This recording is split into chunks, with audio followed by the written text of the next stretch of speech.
아침에 매일경제에 오신 여러분 안녕하십니까. 오늘은 10월 4일 목요일입니다. 가을은 원래 하늘이 높고 맑죠. 나들이 하기에 참 좋은 계절입니다. 그런데 요즘에요, 때 아닌 가을 태풍이 한반도 주변으로 자꾸 오고 있습니다. 아마도 지구 온난화 이 탓이 아닐까 합니다. 각 신문의 일면은 어떤 기사를 담고 있을까요? 보시죠. 먼저 매일경제입니다. 에듀테크 빅뱅 AI 교사 5년 내 나온다. 어려운 단어들이 계속 나오고 있습니다. 에듀테크, 교육의 기술을 접목한다는 표현입니다. 근데 빅뱅이니까 뭔가 큰 변화가 있다는 거죠. AI, 인공지능 교사가 5년 내 나온다. 이렇게 전하고 있네요. 여기 보시면요. 미국, 중국 등에서는요. VR, AR, 그러니까요. 증강현실 또는 가상현실, 그러니까 뭔가 현실적으로 그럴듯하게 만드는 거죠.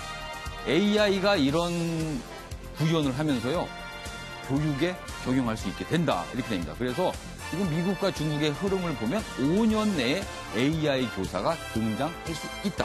이렇게 변하고 있습니다. 빠르게 변하고 있습니다. 세상이. 다음 신문 보시죠. 한겨레, 폼페이오 미국 국무장관 7일 방북, 빅딜 문턱까지 왔다. 빅딜. 미국은요, 김정은 위원장을 만난다고 공식적으로 밝혔습니다. 그리고요, 비핵화 그리고 상응조처 합의 여부 주목입니다. 빅딜은 과연 이겁니다. 비핵화, 상응조처 두 가지를 과연 어떻게 접점을 찾을까가 이번에 관건입니다. 다음 신문 보시죠. 역시 관련 기사인데요. 중앙일보입니다. 북미 정상회담, 미국 중간선거 전 개최 가능성이 있다. 중간선거는 11월 6일인데요. 이 말은 어제 청와대 관계자가 했습니다. 청와대 폼페이오 7일 방북에 기대감을 갖고 있다. 이런 소식을 전하고 있습니다. 마지막 신문 보겠습니다. 동아일보입니다. 지금 집값 대책 이후에 대출 규제가 굉장히 강하고 있는데 사실 그동안 과연 대출을 할 수 있느냐 없느냐 혼선이 좀 있었는데 그거를 금융위원회가 정리를 했군요. 수도권 1주택자는요. 교육, 근무 목적이 있더라도 추가 대출이 불어냅니다. 금융위원회가 그동안의 혼선을 정리했는데 수도권에 주택을 갖고 계신 분은요. 수도권 지역에 또 집을 살 때 대출을 받을 수 없습니다. 자, 지금까지 일면 기사 4가지를 훑어봤고요. 오늘 저와 함께 신문을 보실 4분 소개해드리겠습니다. 먼저 윤영걸 전 매경닷컴 대표 나오셨고요. 김윤철 경희대 교수 자리하셨습니다. 그리고 김관욱 계명대 교수, 이경환 변호사 나오셨습니다. 안녕하세요. 안녕하세요. 안녕하세요. 네. 자, 1시간 동안의 신문 읽기 본격적으로 시작하겠습니다. 이쪽으로 오십시오. 자, 먼저 폼페이오 장관의 방북 기사부터 좀 보겠습니다. 방북 후 베이징 가는 폼페이오. 중국에 설명해야 할 빅딜 있나? 폼페이오 장관의 일정을 좀 보겠습니다. 여기 보면요. 여기 지금 도안으로 돼 있습니다. 일정. 10월 6일에 먼저 일본으로 가고요. 7일 평양을 갑니다. 당일치기로 갔다가 서울로 옵니다. 그리고 8일 오전에 청와대를 방문해서 문재인 대통령을 만나 내용을 보고할 것으로 보이고요. 그리고 8일 오후에는 중국으로 합니다. 6일부터 8일 사이 굉장히 숨바꾼 일정인데, 자, 조선일보는 이 중국의 마지막 일정인 중국에 간다는 점에 좀 초점을 맞췄군요. 보겠습니다. 빈손 방북 논란 빚었던 폼페이오. 이번에는 김정은 면담을 명시했습니다. 그리고 미국 국무부 대화 자신감 느낀다. 의견 접근 이뤄질 가능성. 이거에 대한 분석들이 나오고 있습니다. 관련 기사 하나 보겠습니다. 여기 있습니다. 경향신문입니다. 청와대 시간표 비슷한 걸 어제 설명을 좀 했습니다. 그 내용은 2차 북미 회담을 한 뒤 종전선언을 하고 그 이어 김정은 위원장의 서울 답방이 이루어지는 시간표에 대해서 어제 청와대 관계자가 거론을 한 겁니다. 여기도 있습니다. 보이시죠?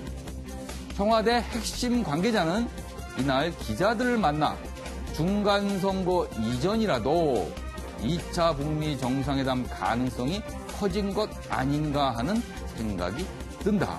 이렇게 일정, 시간표를 좀 밝혔습니다. 윤영걸 전 대표님, 중국에 설명해야 할 빅딜이 있을 수도 있다. 자, 그렇다면 미국 측이 이번에 중국에 가져갈지도 모르는 그 빅딜은 과연 무엇일까요? 뭐 거기에 대해서 궁금하죠. 예. 폼페이오 국무장관이 지난 8월 달에 북한을 가기로 했는데 예. 비핵화가 진전이 안 된 걸로 해서 그때 무산이 됐잖아요. 그렇습니다. 근데 이번에 거의 뭐 한 달 보름 만에 북한을 가면서 이번에는 좀 특이해요. 처음에 일본을 갔다가 북한을 갔다가 다시 서울에 왔다가 예. 다시 중국을 가는 거예요. 예. 그러니까 이번에 폼페이오가 아무래도 가장 큰 예. 관심이 핵 사찰하고 종전선언하고 예. 빅딜을 어떻게 하느냐. 예. 특히 종전선언을 이번에 먼저 해주느냐. 핵 사찰은 그때 평양 예. 그 남북 회담에서 예. 그 6.12 미국하고 북한하고 예. 6.12 선언을 상응하는 조치가 있으면은 영변 핵 폐기한다고 그랬거든요. 그러니까 핵 폐기하고 핵 사찰하고 네. 종전선언하고 빅딜인데 이번에 중국까지 가는 걸 봐서 그 종전선언에 대해서 상당 부분 이 내부적으로 어느 예. 정도 얘기가 좀 진행된 거 아니냐. 아. 그래서 중국이 종전선언에 대해서 아. 강하게 어떻게 보면 찬성하는 입장했잖아요. 예, 우리도 뭐 지원하는 입장이지만. 그렇다면 중국에 이번에 들고 갈 그 빅딜은 종전선언 관련 내용을 중국하고 얘기를 하기 위해서 저는 뭐 그게 아직 뭐 대북 제재 완화는 예. 좀 너무 섣부르고 예. 종전선언에 대한 얘기가 있지 않느냐. 그래서 이 얘기가 끝나면은 예. 시진핑이가 오히려 평양을 또 방문하는 순서로 해서 이게 잘 최선의 시나리오대로 되면은 예. 먼저 이제 정상회담하고 예, 예. 이 미국하고 북한 정상회담하고 예. 그다음에 종전선언하고 예. 김정은 위원장이 서울을 방문하는 최선의 시나리오가 저는 뭐 될 분위기는 상당히 무르익지 않느냐 저는 이런 생각이 드는데 항상 여기서는 안심을 할 수 없으니까요. 알겠습니다. 최악의 수도 또 생각해야 되는 게 핵 문제 아닌가 싶습니다. 말씀대로 시진핑 주석의 북한 방문이 이루어진다면 어제 청와대는 세 가지 스케줄, 세 가지 시간표를 밝혔는데 거기에 또 하나가 추가되는 셈이 되겠네요.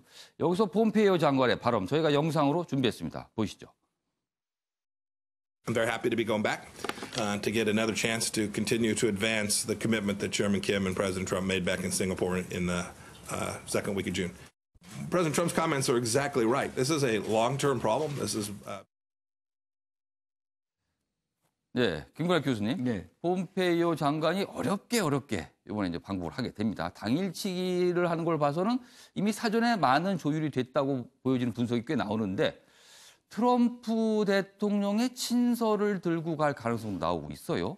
그럴 가능성이 매우 높다고 생각을 하고요. 과연 그럼 친서에는 어떤 내용이 담겼을까요? 그러니까 결국에는 조금 좋은 얘기들, 뭐 예. fall in love, 사랑에 빠졌다는 얘기를 이제 트럼프 대통령이 하는 것처럼 예. 관계를 계속 유지하는 그런 친선의 친서, 뭐 그런 성격이 굉장히 강할 텐데 사실은 내용은 거기에 담겨지지 않을 것 같고요. 폼페이오가 가져가서 협상하는 것인데 저는 이번 스케줄이 아주 구체적으로 나왔잖아요. 예. 그래서 전체 4개국을 다 돌고 예. 결국엔 중국까지 간다는 것을 이미 예정하고 거기다가 이제 김정을 만난다는 것까지 공표하고 간다는 것은 이미 사전에 비핵화와 체제 보장에 대한 즉 종전선언에 대한 얘기들이 거의 조금 양자 간에 양국 간에 좀 합의가 어느 정도 된 것이다. 그렇게 볼 수 있겠네요. 그렇죠. 합의가 안 됐는데 저렇게 스케줄을 구체적으로 잡기는 어려울 것 같기도 쉽지 하고. 않고요. 특히나 이제 중국 같은 데 가서는 지금 말씀하신 대로 종전선언이라든가 뭔가 논의할 내용이 없으면 갈 필요가 사실상 없거든요. 이제 그런 측면에서는 사전에 많은 얘기들이 지금 돼 있는 장면에서 가는 것이고 그것이 이제 청와대에서 어제도 좀 더 긍정적인 얘기들이 자꾸 나오는 얘기는 우리가 생각했던 것보다도 조금 앞당겨서 폼페이오가 가잖아요. 이제 이런 분위기도 결국에는 북한과 미국과의 어떤 얘기들은 굉장히 좀 잘 굴러가고 있다. 이렇게 좀 전망을 할 수 있을 것 같아요. 알겠습니다. 이광희 변호사 말씀하시죠. 글쎄 뭐 어쨌든 간에 당일 갔다 오고 또 어쨌든 이번에 뭐 아직 살 남아있긴 하지만 그래도 하루 전날 취소되지 않았습니까? 그래서 어쨌든 가기는 걸로 보여지는데 만약 가게 된다면 합의는 있을 거로 보여지고 기초적인 합의는 다만 중요한 것은 그 합의의 내용이 크냐 작으냐 혹은 중요하냐 비중요하냐 이게 중요하다고 저는 보거든요. 이 관점에서 보는데 그런데 지금 폼페이오 중요한 말을 하나 했습니다.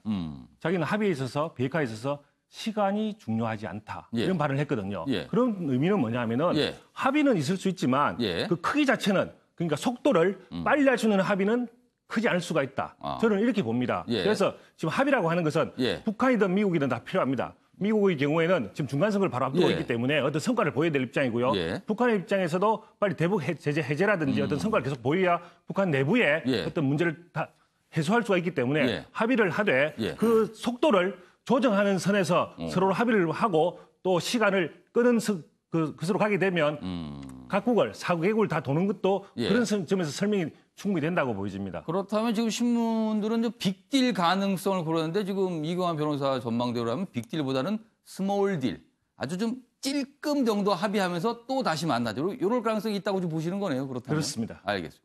김철 교수께서는 어떻게 보십니까? 예, 뭐 지금 폼페이오 예. 장관이 종전선언을 이제 테이블에 올려놨다 예. 이렇게 얘기를 했는데 예. 이게 이제 그 종전선언 자체를 할 거냐 말 거냐 예. 거기에서 중국의 양해를 구하겠다 등의 문제가 아니고요. 제가 봤을 때는 종전선언을 지렛대로 해가지고 예. 미중 관계 지금 무역 전쟁이나 뭐 군사 갈등까지 있는데 예. 이 문제에 대한 이제 중국과의 좀 화해 분위기도 조성을 하고 또 한편으로는 북한에 대해서도 종전선언을 지렛대로 하되 여기 예. 그 중국과의 관계의 여러 개선에 따라 예.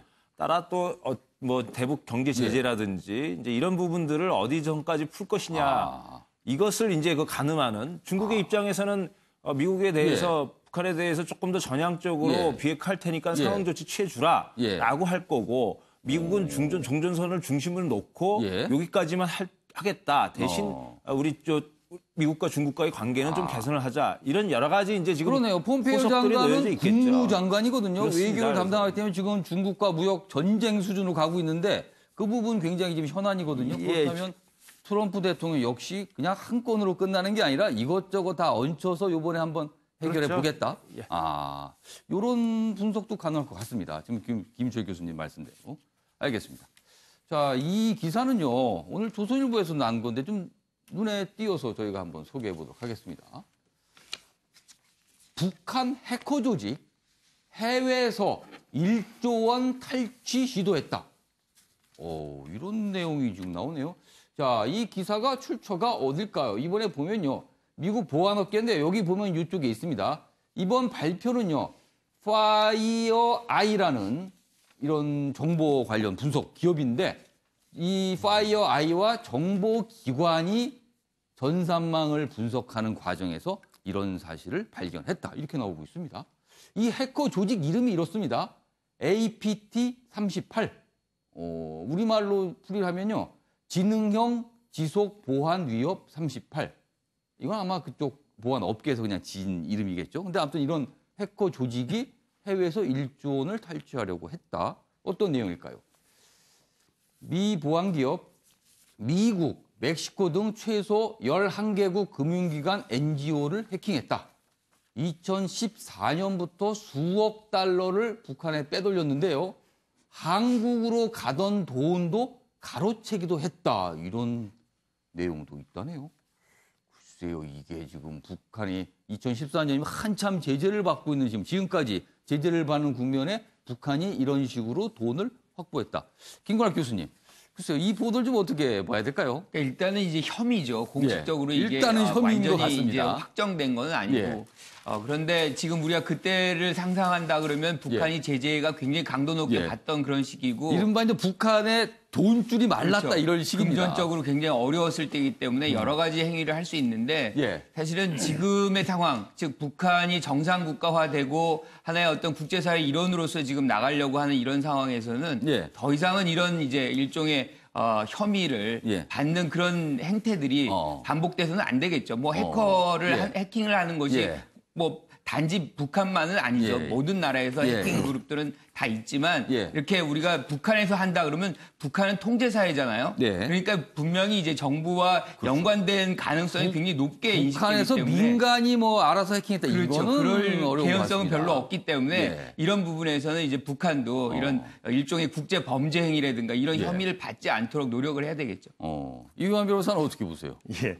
당연히 뭐 정상 국가화로는 예. 가기에는 아직 멀었다고 생각은 하는데 예. 어쨌든 지금 현재 뭐 남북 정상회담이라든지 이런 것들이 계속 발생이 되고 있기 때문에 예. 혹시 달라지지 않을까 생각은 하지만 예. 그렇지만 아직까지 좀 멀었지 않나 생각은 좀 들고요. 예. 다만 이 과제 중요한 것은 예. 어쨌든 비행 NGO 기구 이름을 밝힐 수 없는 비실명 기구라고 하는데요. 예.